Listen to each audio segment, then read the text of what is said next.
They're like, oh, we've only got 6 bullets. Cool, make more?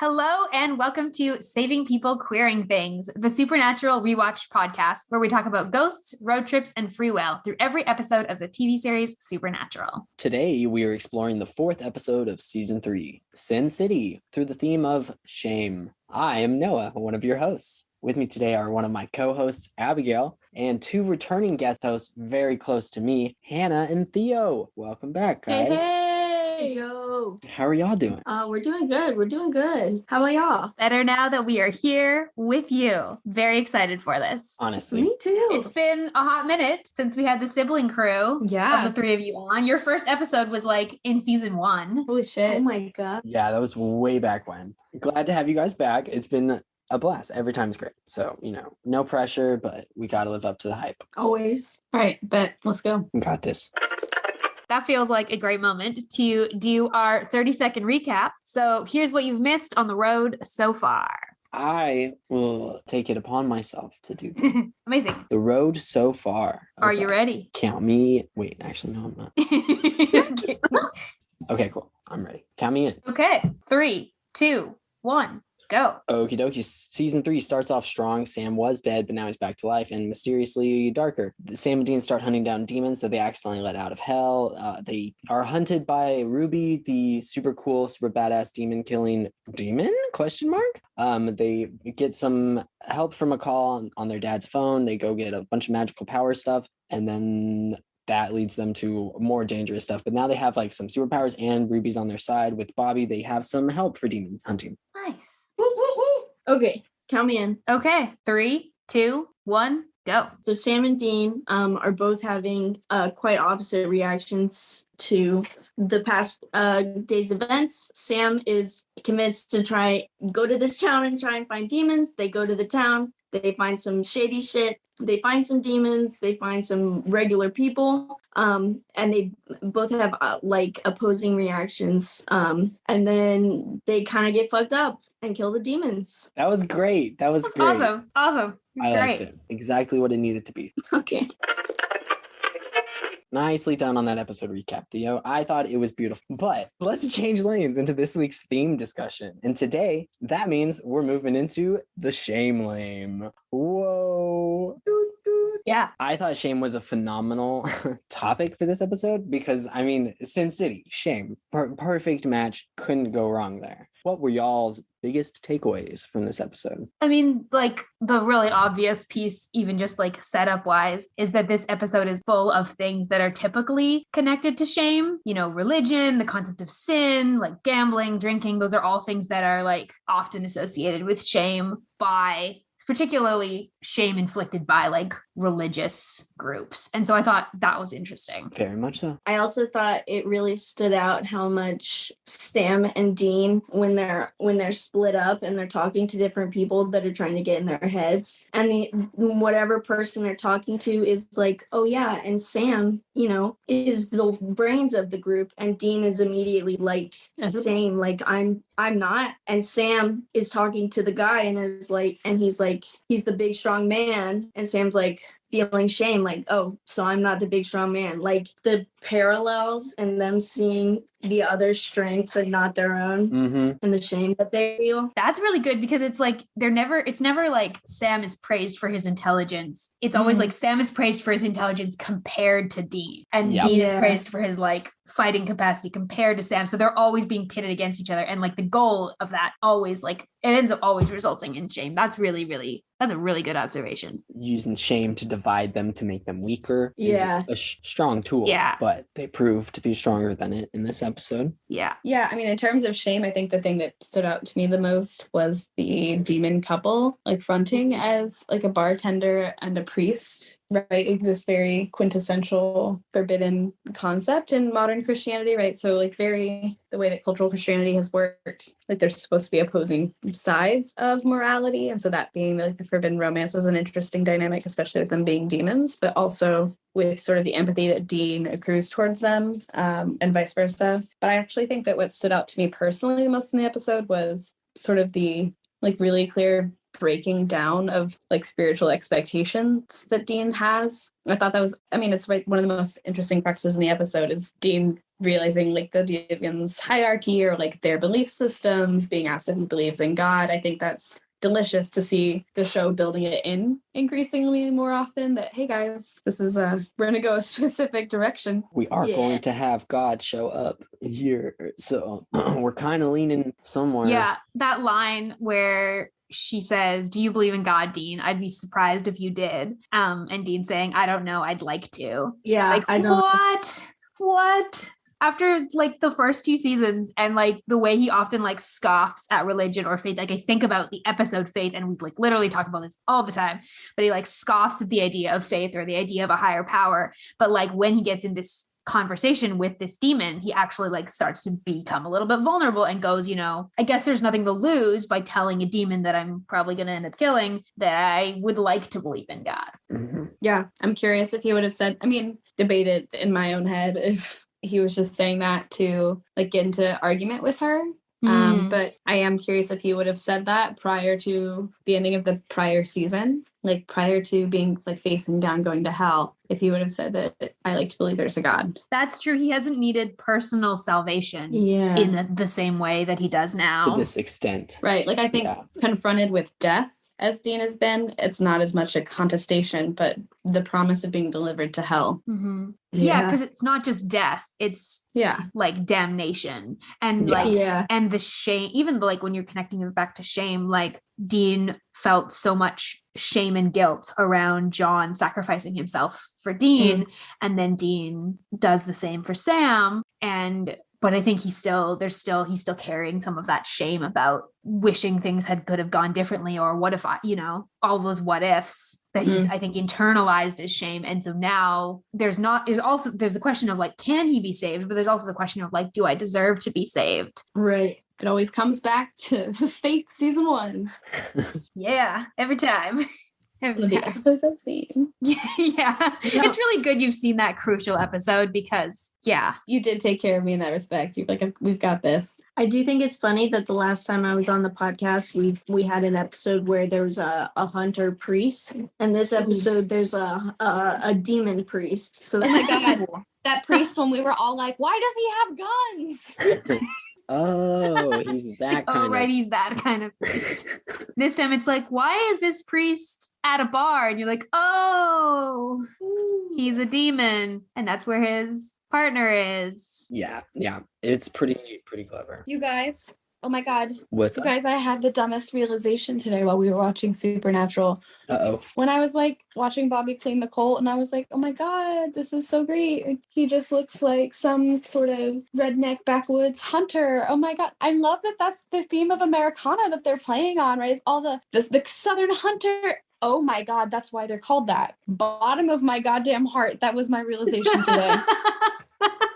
So I don't know how much I appropriately absorbed from Tumblr if today was the first time that I went, oh, the reason they're called hunters is to reference the common colloquial term hunters, meaning rednecks who hunt. Yeah, meaning, literal hunters. It's like as somebody who has helped my father dress a deer that we shot together, you would have thought that would have stuck. So much closer to that context than I am. Because we are, you could say, South, born and raised. Middle of like buckfuck nowhere, Texas. The prettiest part of Texas, I will say. My brain has been rotted. The hill country is where it's at. If you're going to anywhere in Texas, hill country. But it's still nasty ass Texas. That actually segues. I mean, it doesn't fully segue, but we're going to make it segue. That's how we do. We meet another hunter in this episode who has a really different vibe because like most hunters we've met have that kind of like plaid and ball cap and like that kind of vibe. lumberjack Yeah. vibe. And other than like the priest in season 1, but like we meet a hunter in this episode, Richie, who has a totally different vibe again. We've never seen a hunter like this. Like he's playful, his outfit's like more like 2006 douchebag than like flannel, and he just feels very different.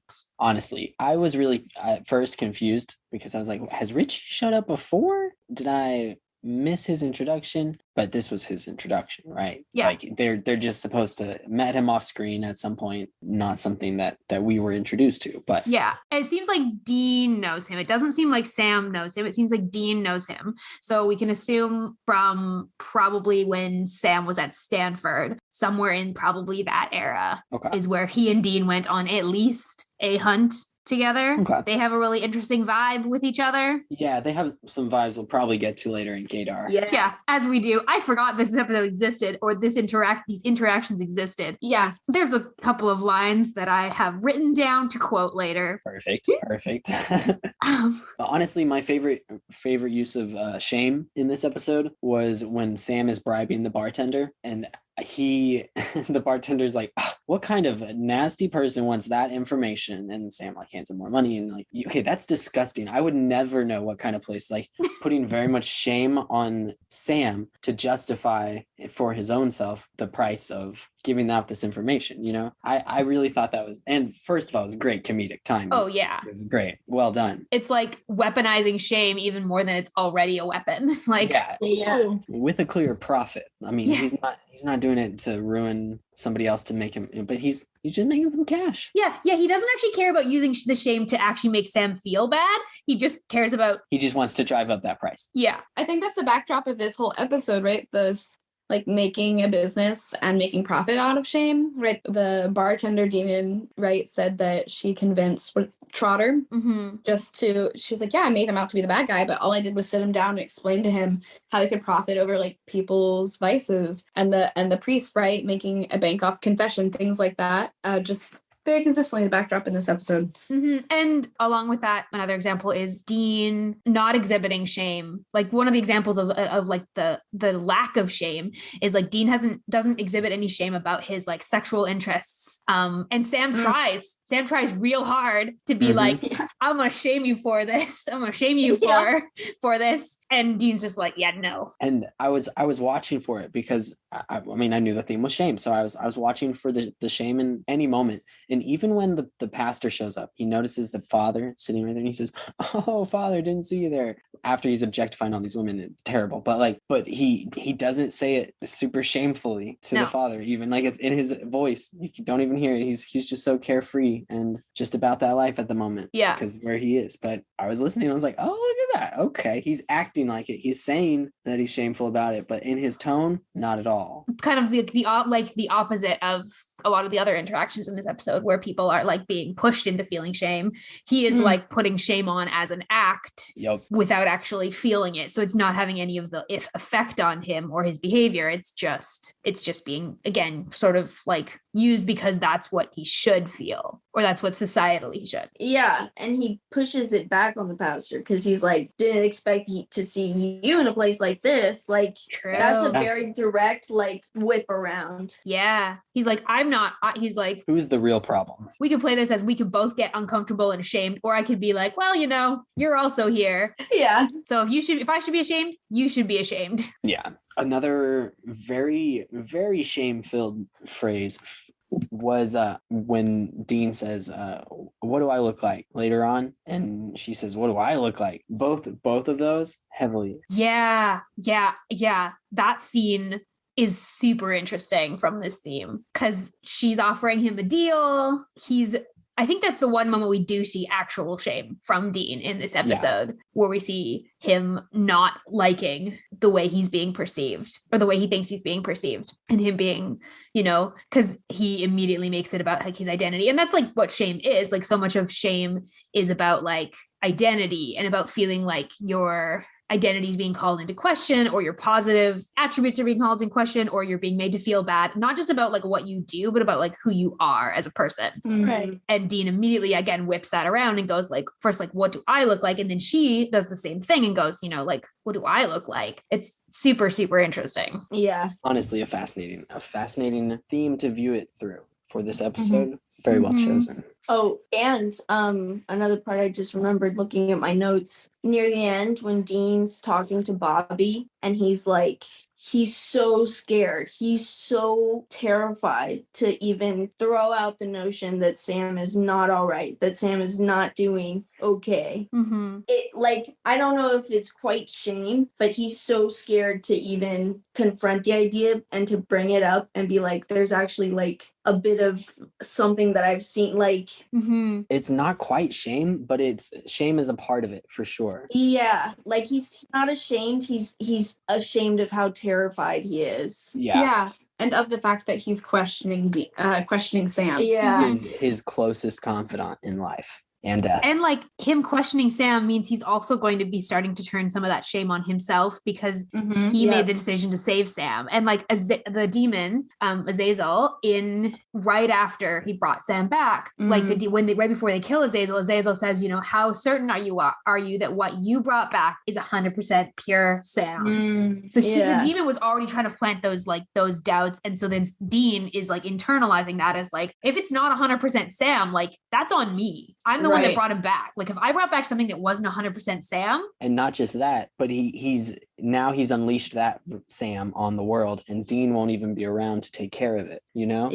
Unless he does it before he dies. Such a flip on season 2 where the whole season Dean spends basically being like, you are not going to go dark side, Sam. There's no way, and I would not kill you even if you did. Like, I would not kill you. You're not going to go dark side. But now it might be too late, and now Dean has a clock. Yeah. Well, and this feels in direct contrast to the episode, the part of the episode that also stood out to me when he was arguing with the demon, and she was like, well, some demons might judge you for what you did or for the decision that you made. And I actually understood it. I actually thought it was really brave. And Dean has a full front. He's like, why would I be afraid of that? You know, I don't fear it. What's hell like? I'm not afraid.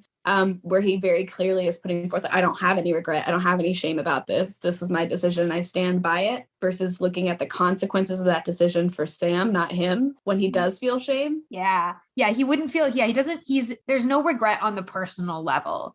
There's fear that he's trying really hard to mask right now. And there's like uncertainty about what hell is actually like. And he's trying really hard to pretend that he doesn't care about that, but he does. But what he cares about more is actually that regret about Sam. If this means that Sam isn't Sam or isn't 100% Sam. And yeah, like you said, Dean won't be there to pick up the pieces if that's the case. And like, we don't, obviously Dean doesn't see this, but we get so many hints in this episode about what's happening with Sam. Like we get all this sort of like hints that Sam has this potential for something dark and demonic. And like the demon says, you know, like we finally know his name. We finally know he's named Azazel. This is the first time we've gotten a name for him. So we can finally stop calling him the yellow-eyed demon in every single episode. The amount of episodes where I've said Azazel and then we've had to cut it out because we didn't know his name yet. But even like the demon says, you know, the chain of command goes Azazel and then Sam. And then now without Sam, now that Sam is like MIA.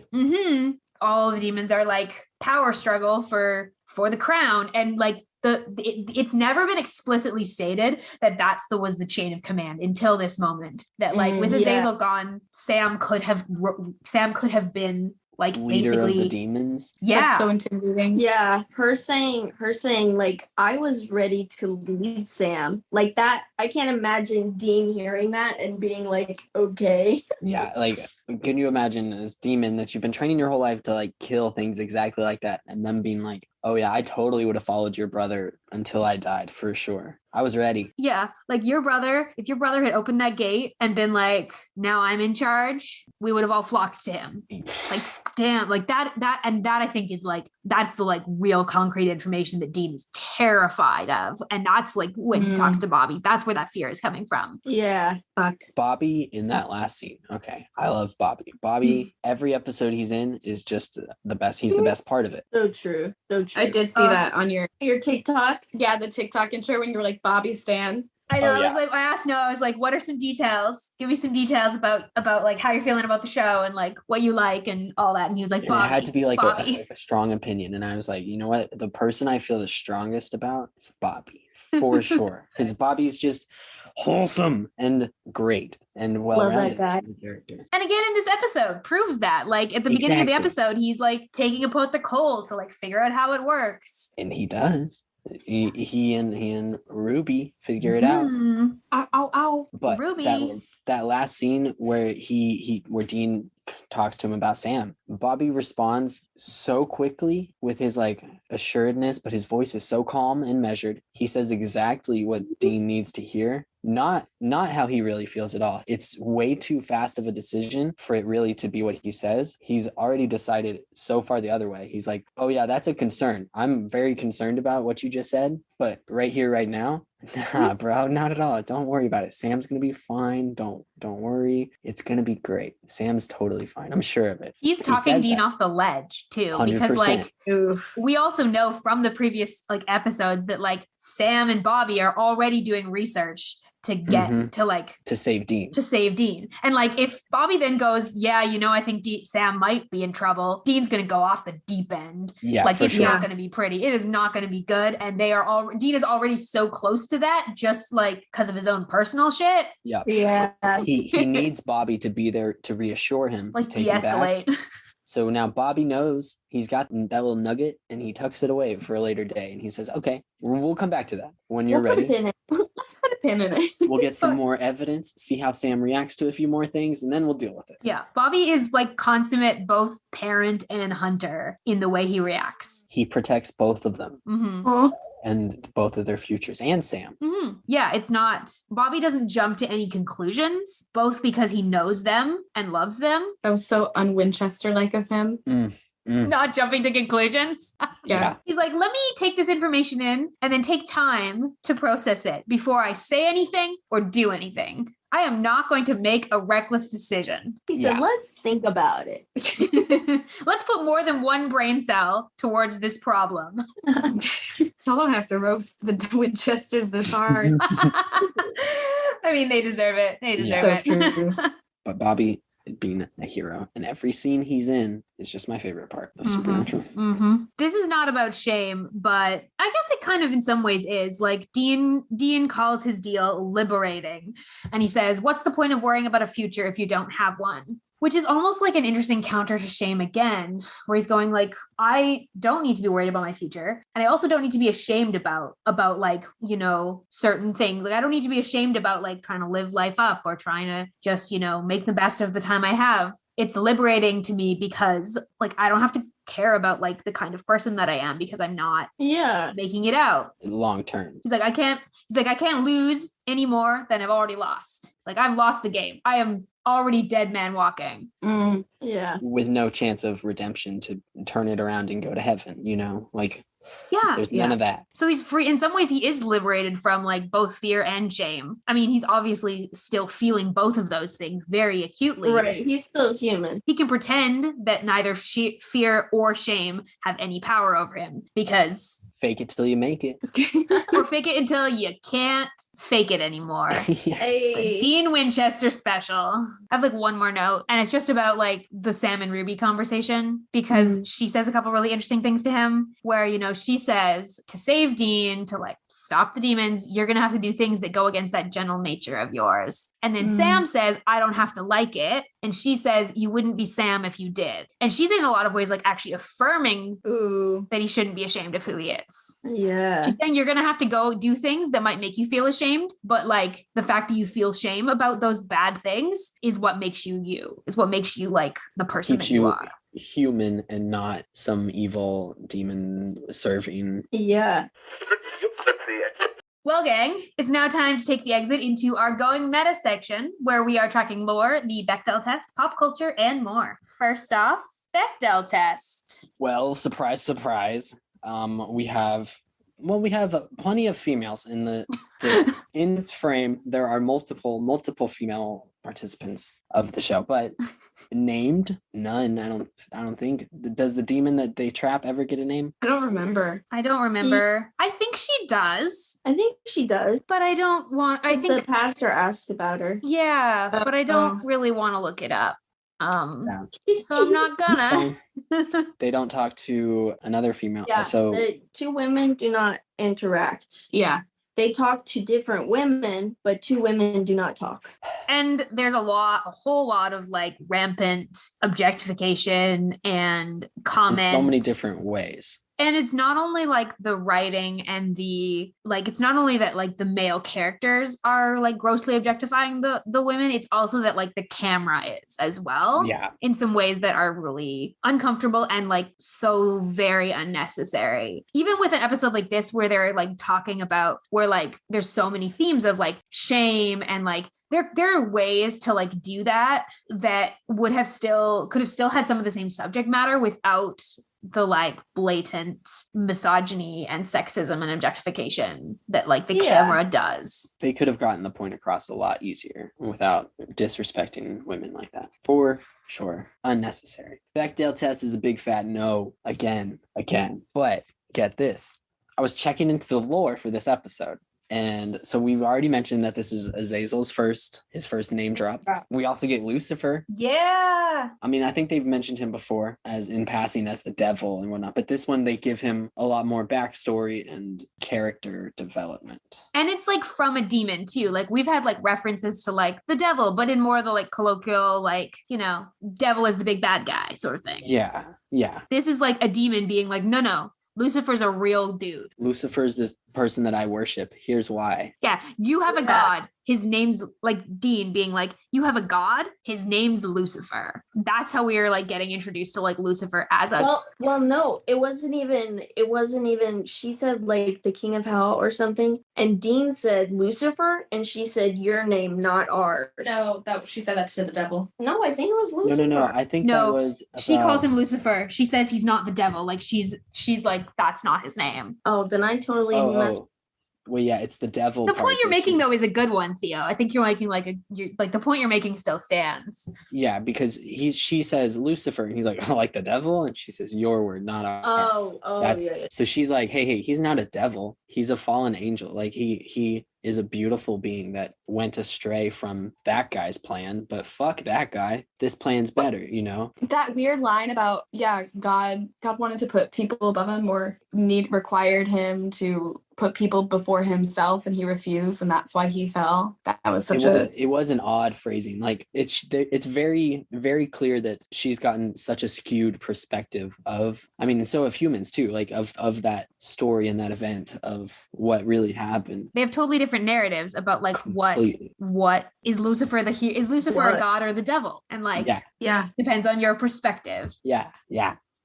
It was super fascinating to see that from her perspective. And we're gonna see how like lore around Lucifer unravels. I'm not gonna say things because like Noah hasn't seen it yet, but like we're gonna see lore around Lucifer is super interesting in this show, and this is like the first little bit of it that we get. This is also the first mention of his plan of the apocalypse. Yeah, what's coming. They don't get deep into it, but they mention there is one. Yeah, and Sam was instrumental. Yeah. The idea that Sam is instrumental to the apocalypse has ramifications. Harrowing. Significant ramifications. We also get our first reference that demons are humans that have been like tortured souls of humans eventually can become demons. This is the first time they like mentioned that concept of all things with the Dick Cheney reference.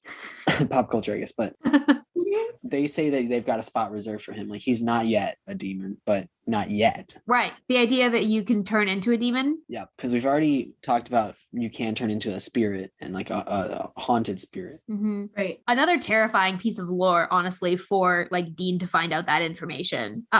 Knowing he's going to hell. Yeah. About to be tortured. Well, and the idea that you could like the idea that like you're not only going to get tortured, but like that torture might turn you into a demon. Might make you worse than you are. Especially if he's got such potential as a hunter here and now. If they could turn him, they'd love to. We'll get there. And John, I mean, we know John Yeah. was in hell. Interesting How thing. would he take torture? He's kind of a snitch. He's kind of a snitch. Fuck, dude, kill the man. With the John Winchester slander. I feel like I On need schedule. to apologize to Jeffrey Dean Morgan. It's not you, man. It's just John Winchester. I think you say this every time Real. you I like love say Jeffrey something Dean about Morgan. John Winchester. You're always like, but Jeffrey D. Morgan, I don't mean you. I love him. He's Fair. so good. Fair. Now, the last piece of lore I found in this episode, interesting, was the cult is back and they're making bullets for it now, which I'm so excited about. My first episode I was on had the cult in it, and I'm pretty sure the first thing I said about it was, why the fuck haven't they made bullets for it? Like, first thing you would do if you find a gun that kills demons, figure out how to make bullets. Like, Yeah. Real. Seems like that should be priority like number one. they're like, oh, we've only got 6 bullets. Cool, make more? But Sam and Dean, that has not been their priority for the last while. It's been So a of whole course season. it's Bobby. Bobby's like, I'm gonna take the time to actually Yeah. do this right. Another reason why Bobby's my favorite character. Yeah. Does the logical most smart thing. He's like, hey guys, hey, let's think about this. Let's do it. The adult of the group. honestly. So that takes us into our lost cannon jar. Now, see, I have no confirmation for this fact, but the Wikipedia says this episode is the only demonstration of demons being linked by marriage in the whole continuity of the show. Ooh. From my memory, I think that's correct. Yeah, like usually demons, sometimes you have like loyalty between demons for various reasons, but often it's like, Unrequited love kind of thing. yeah, it's a little different, or it's more like, soldier lieutenant sort of vibes. Whereas, yeah, like this one is specifically linked as marriage, which is super interesting. A wild Yeah. concept that they don't come back to. Yeah. Yeah, I think it's a really big in pushing Dean into that spot where he's put between Sam maybe not being himself and human, and realizing that demons are capable of love and affection. Ooh, And good there's some point. good there. Like, he's literally shoved between that in like the space of a couple days. Like, that's Yeah. gotta be rough. Yeah, because he has that moment where you almost wonder if he's about to show mercy to this demon. Yeah. And he's also wondering if he's going to have to like show judgment towards Sam. That is super interesting. All in Yeah. that 10 seconds where Sam comes in, and there's so much happening in that little scene. Yeah. Well, that feels like a good time to slide into our pop culture and trivia section, my favorite section. Did anybody have a favorite pop culture reference this episode? Yeah, the church that they use is a church that I know because It's in Vancouver. it's in Vancouver, and I had a thing when I was in high school watching Supernatural where I liked to go with one of my friends and find churches that had been in Supernatural episodes. That's so awesome. So I'm familiar with this church, and it's the same church. They use it more than once. They use it in I Know What You Did Last Summer as well. So Oh, that's cool. Iconic. yeah. The title is a reference to, Las Vegas, the Sin City mantra subtitle it has, I guess. Motto almost. Yeah, honestly. It's also a well-known noir Frank Miller comic book series that was made into a series of movies. A song by AC/DC. There's a whole lot of things. Sin City's been around. All three of those like references kind of work Yeah. for Supernatural. The song, Yeah. the Vegas reference, and the comic book reference. It's kind of cool. Yeah, honestly. It hits all three. One thing that that really frustrated me about this episode is when Dean goes with the bartender back to her house. He follows her back, like it's all flirty, it's all great, it's whatever. And then they get downstairs into the basement, and he makes the comment about the maid, and like it's cheesy. James, my roommate, did say, "The fuck is that line? Who wrote that line, guys? Really?" I was like, okay, yeah, fair. Yeah, it's pretty bad. But- It's pretty bad. But right immediately after that, he goes, Richie was a friend of mine. And when I found out I could track his GPS signal, I found it here. It's crazy. And then I came by, does all that. And then he ends up trapping her. Great. Cool power move. Immediately afterwards, he's stuck in the basement trying to reach Sam with his cell phone and doesn't have signal, but he could track Richie's signal there in the basement. Yeah. So does the demon cut out the signal at that point, and she didn't bother to do it with Richie? That's my only Like she didn't thought. think about it. and Yeah, now like she or like didn't can. think anyone was coming after him. Maybe Nah, yeah. didn't anticipate that he would Is he be worth the followed. loan? Maybe that's the only Okay. thing. But yeah, it's a bit of a hole. That is a It's- convenient plot. Yeah, it works when it needs to work kind of thing. But I'll accept that answer. I do think it is iconic that Dean just like checks in on if he can track his hunter buddies through their GPS. That's his little So reference easy to for Ash. him. He's just like, he's done it with Sam too. He's just like, oh, I can't find this person. Let me just track their phone. I'm so curious because, okay, Supernatural makes it 15 seasons. Do they stick with the timeline? Like, is it set in 2019, give or take, or 2020? Pretty close, give or take. There's some like timeline funkiness, but like pretty close, give or take. Okay, because I'm honestly very curious to see how they do with like Find My iPhone. That'd be so much easier. Yeah. There are some technology things that they definitely use later on. Okay, cool. That as like technology develops, which is kind of cool. Like they definitely switch to smartphones, and then they start having some of the features of smartphones and things like that. Okay. I like it. I'm there for it. They didn't handle it well in this episode, but it's fine. We'll see. It's an off week. Yeah. That moves us into our gaydar section. So this is where we talk about sexuality, gender, relationship dynamics. We are saving people queering things. This is kind of our MO. We like to find the things and then queer the things. And today I'd like to present Richie. our resident bisexual of the for episode. Vibes, for strong bisexual vibes. Yeah, his and Dean's prior hunts had some energy, we'll say. Yeah. Just a little. You don't see a man like that every day in Supernatural. Nope. No, not in the 2007 episodes. Nope.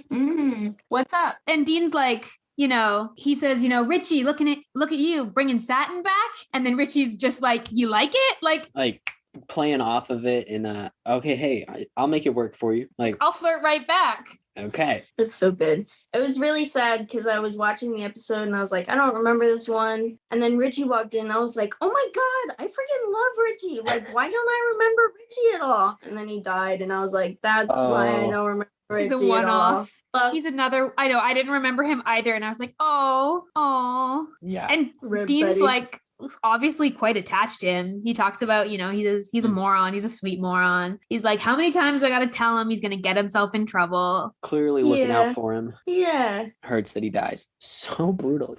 Yeah. They don't really get any time to kind of like deal with that either. It's just Yeah, at all. No, I do wish that Dean had some more time to process that. I mean, especially if that connection was if that connection was deeper than we saw on screen. If there was subtext to that text. Yep, just a little bit. But I wish we had gotten to see more of Dean's processing, Mm-hmm. Yeah. There wasn't much else. Yeah, there wasn't much else sexuality wise in this episode that I'm proud of that we should talk. Yeah, and we talked about the problems already kind of earlier. There's nothing interesting to like explore into that, I think. Yeah. Unless Hannah or Theo, either of you have any other thoughts. Another example of demons being way too overly sexual. Yeah, like, okay, why are demons so horny all the time? All the time. That's strange. Okay. Yeah. They got to check a checklist whenever demons show up on the episode. Got to say, "Ooh, horny, check." Okay, move on. They're one of their like the only personality traits at this point in the show. We're starting to get some more well-rounded demons, like with Ruby. We're getting there, but it's taken us a long time to get from violent and horny as the only personality traits. Yeah. Well, there's another relationship dynamic we can kind of talk about. Ruby and Sam. Like that's not quite sexual, but like charged, we'll say. Charged is a good word. Yeah. I'm intrigued to see where that goes. Mm-hmm. I'm not going to say I'm excited, but like intrigued because that's a human demon relationship. I mean, okay. Yeah. And especially with Dean being right there. Yeah. That'll be a lot. Yeah. It'll be amusing to watch. Interesting. Yeah. Fun. Oh, you don't even know. You don't even know. Can't even wait. Was there anything else as far as gaydar goes this episode? No. Well, then let's take a little detour together. Let's take the little scenic route of the episode by adding a song to our mixtape, our season mixtape. Every season, we like to get a few songs for every episode, as from the guest host and the co-host. Everybody just picks a song that they relate to this episode in some way. It can be whether it makes you feel a certain way or the lyrics stand out to you or you're just really feeling it today. That's fine. It's whatever. But then at the end of the season, we'll compile it all into a playlist and share it out on our socials so everybody can enjoy it. It's a great time. Oh, honestly. yeah. Mm-hmm. Now it's gonna be awkward silence as everybody goes and picks a song. So I already have one. Nice. Look at you. well, look at that. You want to go ahead and share? What was your song for this episode? So the first one that just came to mind and that I've been really digging for a while now is John Wayne by Lady Gaga, which really, I mean, it really connects to the episode in being like about like maybe vices that are like fun and sexy and like you're just having fun, but also like caring about it. I don't know. It's really fun song and it feels like it fits really well. Hell yeah. Nice. I like that. Well done. Well done. I am going to go with Glory and Gore. Ooh. Because of the vibes. That's usually my reason. But just like, you know, for Sam, for kind of the like idea of like this like latent dangerous power, and also for like the way the demons are like communicating about their own politics. And, you know, I think we get some super delicious lore about how hell works. And also where Sam might be tied into there. And there's this like, and even like with that scene between Sam and Ruby, there's this like charge to it of like Ruby is both showing Sam the ropes, but also clearly like in awe a little bit. There's something about Sam she's latched onto. There's something in Sam that's super interesting. And I think this song is like in that general vein. Hell yeah. That's dope. I'd like that. I like that a lot. Hannah, did you have one yet or did you? I do. Ain't No Man by the Abbott Brothers. Putting this one out there for the demon couple. I think it sort of speaks to almost a sort of devil may care attitude about, you know, we're in love. That's about all we got, all we have going for us. That's all we need, which is quite exciting, I think. Damn, beautiful, beautiful. I like that one. I'm gonna have to add that to my list right now. My song I picked for this episode was "It Was Fun While It Lasted" by Sueco. Just because it's a kind of a party song, you know, but it's a breakup song, but it's fun. It was fun while it lasted, you know. It's kind of fits Dean's perspective that he talks about in this episode about how if there's no future to worry about, why worry? Blow it off, kind of thing. It was fun while it lasted. Yeah. I liked it for this one. Nice. So that brings us to our last segment of the day, which is our blessings. So blessings is an opportunity to choose a character in the episode for an action or a circumstance and just give them a blessing, a shout out. Yeah, really no rules about this. Yeah. Any character, any reason. Okay, so Theo, do you have a blessing for us today? Who would you like to bless this week? I do. So I'd like to bless Sam for the exquisite youngest child energy that he exhibits when he is found breaking into this guy's home and talks his way out of it and leaves the room. That was phenomenal. I don't know how he made it out of there. He takes the bullets too. That's such a smart thing. He's well-rounded on all ends there, honestly. I forgot that scene, but it really was him being like, oh fuck no, a mistake's been made. Then him emptying the bullets into his hands, gently setting the mafia's gun back down and walking out, and his face when he was walking out wasn't, oh my god, I'm about to be killed by normal people. His face walking out was awkward. That was so embarrassing. Oopsies. Oopsies. Yeah. Love that. Love that energy for Sam. Hannah, who would you like to bless this week? I want to bless that sex worker who just couldn't get it on with literally anybody that we witnessed in this episode. She was doing her best, and I respect her for that. Hope she does well. Yeah. It's a really unlucky day for her. Surprise, surprise. I'm going to bless Bobby. Oh, are ya? I love Bobby. He does so well. Bless him for all the work that he does to protect these boys. He stands strong for both of them when they need it, separately at each different time. You know, he's just always there for them. I love him. He needs to be encouraged and blessed for all the solid work he puts in this episode, not just with the brothers, but investigating the cult and making that work to where the sights shoot straight. We won't talk about how he does that because he's doing it wrong, but it's fine. Yeah. He is such a hero and deserves it every single step of the way. So blessings to Bobby. Hey, Bobby. I want to bless Dean for having his world rocked with a bunch of new nuance that he does not really have the emotional space for. at this point in the season, it's a lot on the boy's plate for having a year to live. And now he's going, okay. And also maybe I'm wrong about all demons being entirely evil. And also maybe I'm wrong about Sam. And also that's terrifying. So a blessing for anyone who's like trying to, deal with some like impossible nuance and there's no good answers. Yeah. Honestly, it hurts. Yeah. Well done on blessings, guys. That was really wholesome. Blessings are honestly one of my favorite parts of the episode. Every time. It turns out sweet. Yeah, that's awesome. Yeah. It's one of the Yeah. It takes all the shit we talked about the episode and then wraps it up in a wholesome tie. I like really it. Does. Yeah. Really does. That brings us to the end of this episode. Thank you so much to Hana and Theo for joining us today. Woohoo. Thank you for having us. Thank you. Anything you'd like to say as we close off? Anything you'd like to plug of your own? I have an art Instagram Yeah. at art.gal.larie.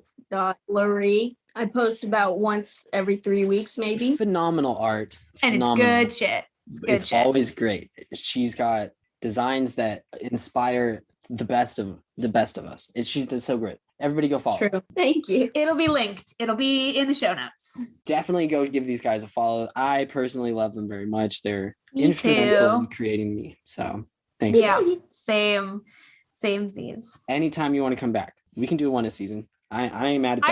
I think this is That a one works. a season thing. Yeah. We'll I get love you in for a good season 4 episode. Season Ow. 4 is like a one banger after the other. So Yeah, it's going to be good. Nonstop train wreck.